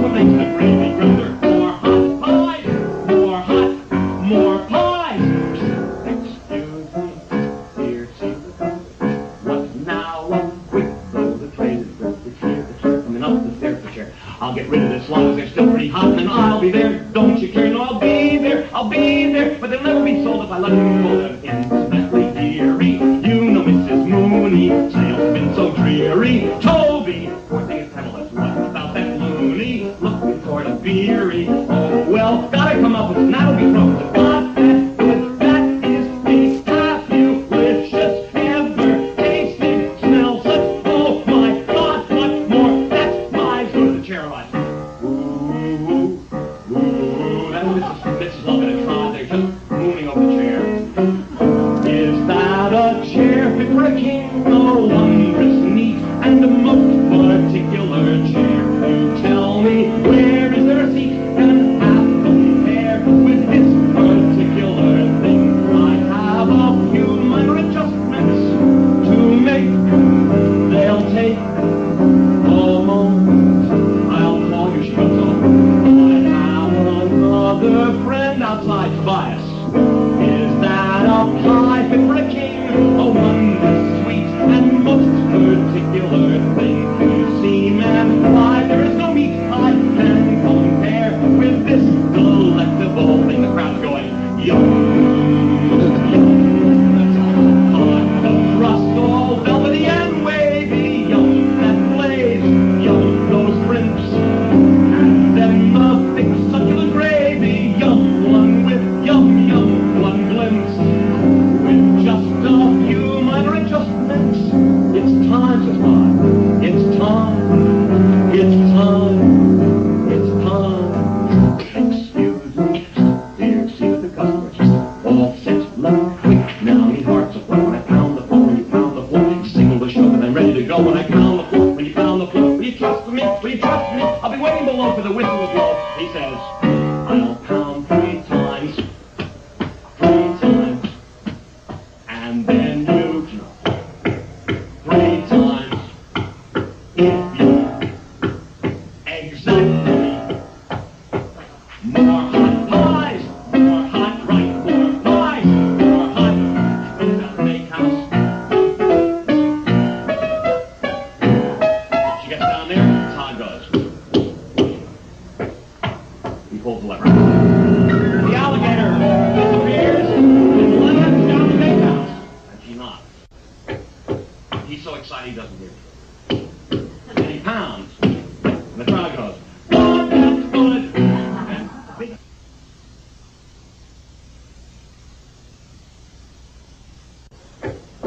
he's so excited he doesn't hear it. And he pounds. And the crowd goes, oh, that's good. And the big beggar lady goes, touch them pies, mister, I tell you, there's something queer about them pies, I'm telling you. And she sees the beggar lady, she comes out. Nice to see you, dearie. How have you been keeping? God, me bones is weary. Toby, didn't I tell you to? And then Todd goes, excuse me, again, love. But then love will see to the customers. All right, getting the skeleton ready.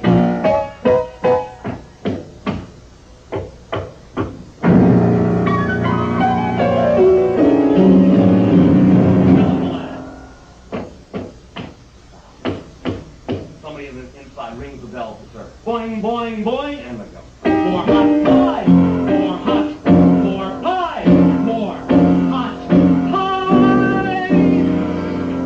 And now Toby and Mrs. Lovett sing to the crowd. Eat them slow and feel the crust how big she rolled it. Eat them slow, was everyone surprised? Eat them slow, cause that's a lot, and now we've something. Come to get the moment, hold it. Hot pie, it's my eyes. Fresh supplies. How about it, dearie? Be here in the twinkling, just burn like theory. Toby got what she's over, didn't have an inkling. Positively eerie. Toby, throw the old woman out. God, that's good. That is the fabulicious, ever tasting, smell such. This takes me to explain what it is. Now, you hear the chimes that make that great transition. The mood is totally different. It's dawn. We see Anthony in his tavern room. He's putting on his jacket to go out to search for Johanna. He doesn't know where she is. Simultaneously, the lights come up on the tonsorial parlor, and Todd is sitting there. a customer comes, and now the pattern of this is, in fact, what you see is we go from dawn to dusk to dawn to dusk and so on. But what we see is we follow Antony searching for Johanna. Ultimately, he finds her in Bedlam, the equivalent of Bedlam. She's been put away in an insane asylum, but that's where the number takes you. In the meantime, you follow his trajectory in search of her day and night, day and night. We also see customers make their way to Todd's barber chair. They get their throats slit. Steve says slam. That means that he pulls the lever and the bodies go down the chute and disappear. So in fact, you've got that. Then you also have, however, the black smokestack on the side of the stage belching black smoke periodically, and the old beggar lady who's been making trouble all night long starts to cough from the black smoke and run through the city screaming the city's on fire. So you have contrapuntally those three people, and then the people of the city, morning and night, and so on. The other thing you should know is it's in three sections. Starts at Slashes and slams. Yeah, I'll do the slashes because we're in the Okay. Please. When I won't even say slash, I'll just make a gesture, and because Todd sings the entire song very quietly. He is a very happy fellow. In the first act, he is all like that. In the second act, he's all calm and jaunty, having a wonderful time in life. And this song is a kind of sweet, reminiscent song about the daughter that he hasn't seen since she was an infant. This is the third song, called Joanna. It begins at dawn, as Hal said, and Todd is contemplating the street, smoking a pipe. A customer comes up, and he sings. He's singing to himself, but all the time he's singing to himself, he's sitting the customer in the chair, he's putting the bib on.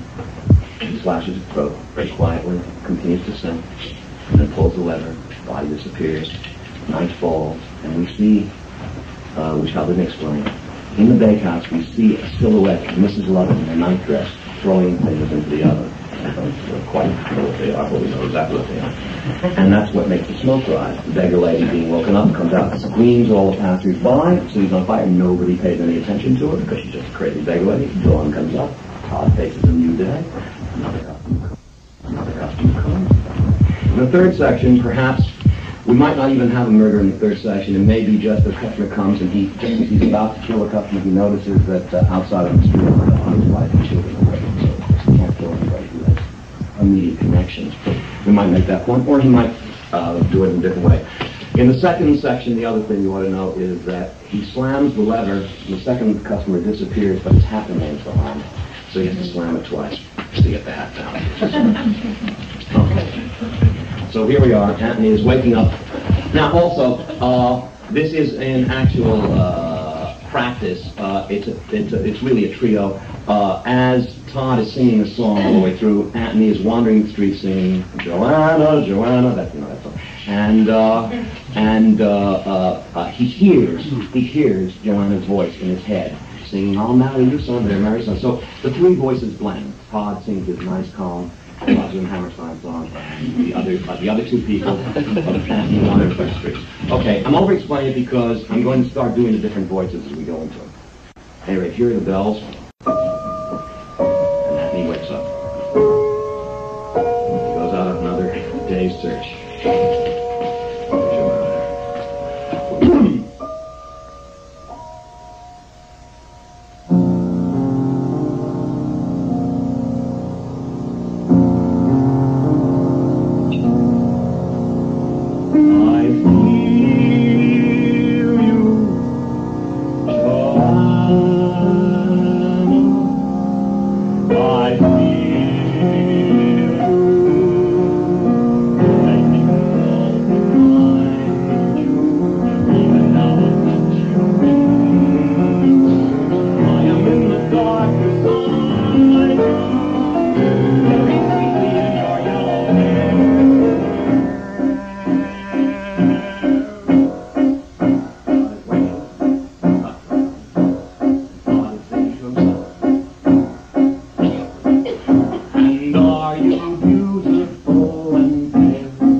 find yourself in front of a madhouse, and what you hear are the noise of the inmates of the asylum, and then there's a segue kind of, you also then hear Joanna's voice singing Green Finch, Linnet Bird coming out, and of the inmates' mad sound. Well, she does in the second act sing Joanna from the madhouse, hoping somebody will hear it. I'm singing with Green Singing that song. And anyway, he hears her, and indeed rushes off to, he's in fact chased away by the beetle, but he rushes off to Todd to tell Todd that he's found his love. What happens is, as he rushes off, he's chased off, you again hear the inmates from behind the wall of the asylum, and then you hear the loudest, most awful of the inmates, and then we switch to Mrs. Lovett's parlor, and she's sitting at the harmonium, amusing herself, screeching a terrible song to amuse Todd, who can't really bear her very much, but he has unwritten song. All right, that's one of those 12 Days of Christmas type Victorian songs, where it's, she makes him join in, and he won't join in. He's furious. It's bizarre domesticity. It's the end of a busy day for the two of them, and she's just falls. She's counting up the money, and she's in her hostess gown, and he's just sitting there like that. And she says, "You don't fancy that one, dear? Then how about a nice catchy hymn, Onward Christian Soldiers, or Praise Him on High, Ye Heavenly Hosts, or maybe Here Comes the Bride?" He ignores her, and he says, "There must be a way to the judge." Oh, him, bloody old judge, always harping on the bloody old judge. There must be a way. He begins to pace. "Now stop that pacing, or you'll wear out my nice new scatterrug," she says. Come along, dear. Let's have a nice sit-down. There's nothing like a nice sit-down, is there? After a hard day's work. She guides him to a love seat and pats the seat, and he sits down. She starts to massage the back of his neck. "Ooh, the muscles in your neck," she says. "They're all tensed up. There, that's better, isn't it? Now, don't be mopey, dear. Think how good the times is. We've got a nice, respectable business started, money coming in regular, and since we're careful to pick and choose strangers and such like that, we'll be who's going to catch on? My, your shoulders are powerful." And she gives him a little peck, and she's very punctuated. This becomes a little duet. And I'll try to give you one. It's mostly her, but he does have a few interrupting lines. So she's sitting on his lap, and she kisses him, and she goes, "Oh, Mr. Todd, you're so lovely. I could eat you up. I really could. You know what I'd like to do, Mr. Todd. Naughty boy." He's looking to scuff, and she thinks it's sex. "Naughty boy, later on. No, I meant if the business tastes good, where I'd really like to go. In a year or so. Don't you want to know?" Of course. "Do you really want to know?" Yes, I do. Yes. Tower of London? Oh, you. No, I've always had a dream. Ever since I was a little flip of a thing, and me rich Aunt Nettie used to take me to Clackman. August, bank holiday. He registered me. Mr. Todd, wouldn't you just love it? You and me, Mr. Todd, we could be alone in a house what we almost own. Down by the sea, got the woman's mad. Wouldn't that be smashing? By the sea, at our gate, we'll have kippered herring. What if swung to a strain from the Straits of Bering? Every night in the cliff, when we're through our kippers, I'll be there slipping off your slippers. By the sea, absolutely crashed, with a fishy splashing.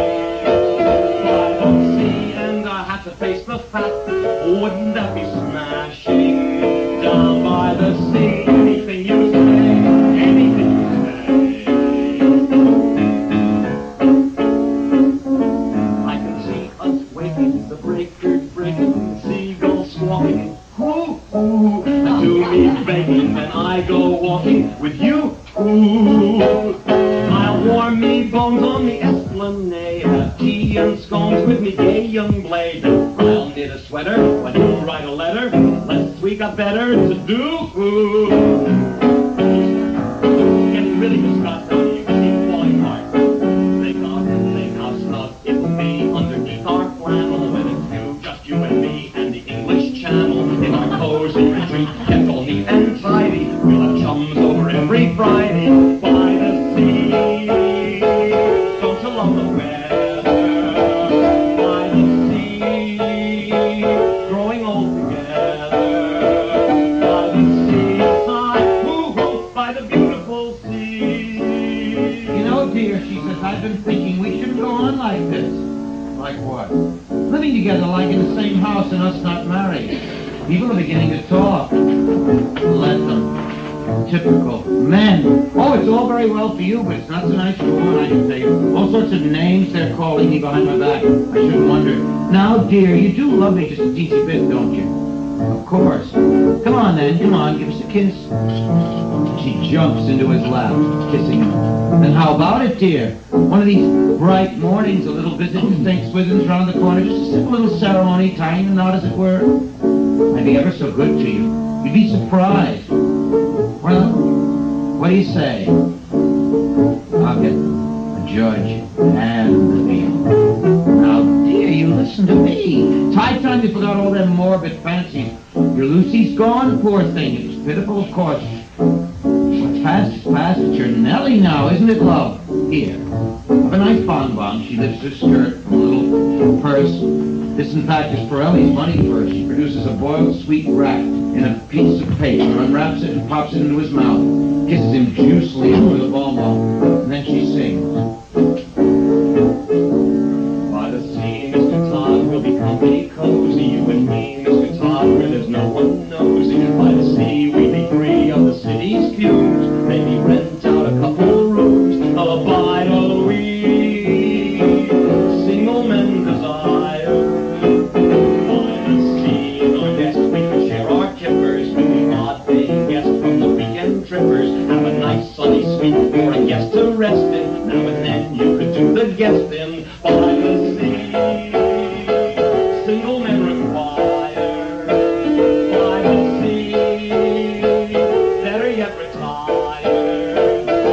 By the sea, anything you say, anything you say.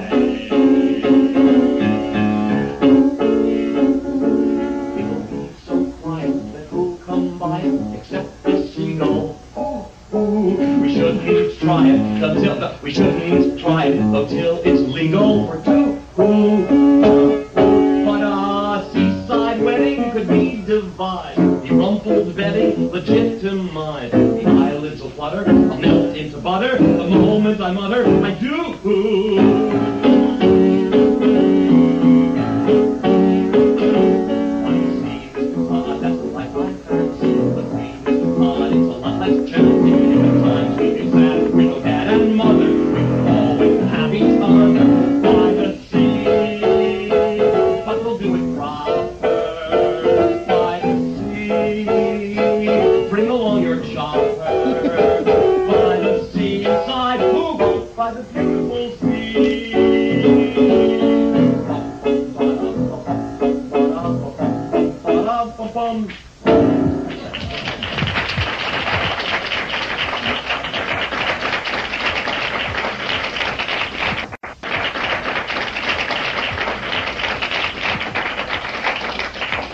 Indeed, it's another occasion for Anthony's interruption. He comes running in to tell Todd that he's found Johanna, and what they cook up is that the plot gets very complicated from now on, and it accelerates. We have, in fact, only one more number to play for you, and then, as I said, there's a number and a half missing. A sequence. Well, the whole end of the show gets tied up, but I'll get to that in a second. The point is that what happens is that Todd advises Anthony to disguise himself and go to the madhouse to purchase hair, because they sold hair there, and the idea is to find Johanna in there and escape with her. He's given a gun, and in fact, ultimately, that's what he does. But meantime, Lovett is left in her parlor with Tobias, the helper, who is by now suspicious. Do you want to get into that suspicion stuff? Or sure. Why don't you start the dialogue from that piece? Matt. Here goes. I put this one up again. Which one? Tobias. Matt. Okay. Tobias is very protective of her, and he thinks there's something very peculiar about his style. This is incidentally the first draft of the song, so please excuse it. The first draft. And so he comes in, and she is knitting a scarf. And he says coyly that it's for him, and Tobias is telling her how terrific he thinks she is.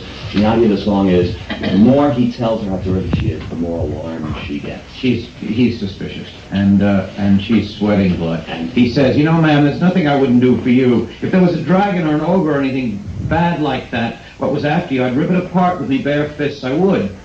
What a sweet child it is, she says. Or even if it was just a man. A man, dear. A man what was bad and what might be luring you all unbeknownst to do his evil deeds like. What is this? She says. What are you talking about? Nothing's gonna harm you, not while I'm around. should it? No one's gonna harm you, no sir, not while I'm around. What do you mean, a man? Demons are prowling everywhere nowadays. And so they are, dear. I'll send them howling, I don't care. I got away. Yes, of course you do. What a sweet, affectionate child it is. No one's gonna hurt you. No one's gonna dare. That's very comforting, I'm sure. Others will desert you, not to worry, it's all there. Here, have a nice bonbon. Demons will charm you with a smile for a while. But in time, nothing's gonna harm you, not while I'm around. What is this foolishness? What are you talking about? He said, little things what I've been thinking and wondering about. It's him, you see, Mr. Todd. Oh, I know you fancy him, but men aren't like women. Men ain't what you can trust, as I've lived and learned. Don't be silly, she said. Not to worry, not to worry, I may not be smart, but I ain't dumb. I can do it, tell me to show me something I can overcome. Not to worry, Mom. Being close and being clever ain't like being true. I don't need to, I would never hide a thing from you. Like some. Well, it's a sweet thought anyway. Here, dear, she said. She lifts up her skirt this time, revealing the chalet first, which is now immediately recognizable both to the audience and to Tobias. She takes out a bonbon and offers it to him. His hand goes out to grab it and then freezes. And he recognizes, but he reassures her. Nothing's gonna harm you while I'm around. Nothing's gonna harm you, baby, while I'm around. Demons are prowling everywhere nowadays. I'll send them howling, I don't care.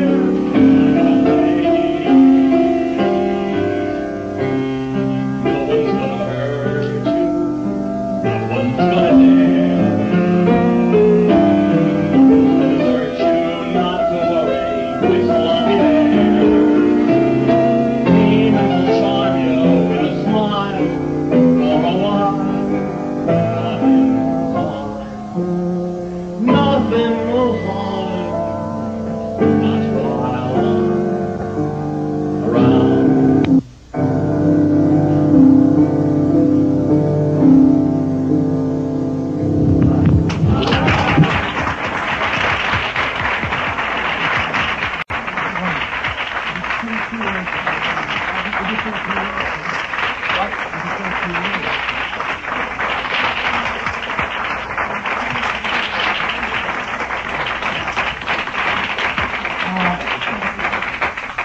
Alas, that's all you're going to hear. Just very, very hastily, what happens is that Lovett feels intensely the threat of the kid, and she takes him to the cellar on the ruse of helping her grind the meat and make the pies, and she locks him in there, and then...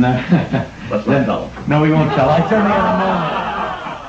And then what happens is ultimately the beadle appears and the judge appears and in fact the old beggar lady. And Todd is responsible for dispatching each of those in turn and putting them in the chair and sending them down the chute to the cellar. Not too much. What? Don't tell The him. end? Don't tell him. Don't tell the end? All right, okay. See, that's not the end. All right, that's it. So we won't... All right, we won't tell you the end. We just won't tell you anyway. Anyway, Everybody gets killed, everybody gets killed. anyway, it does come to an end.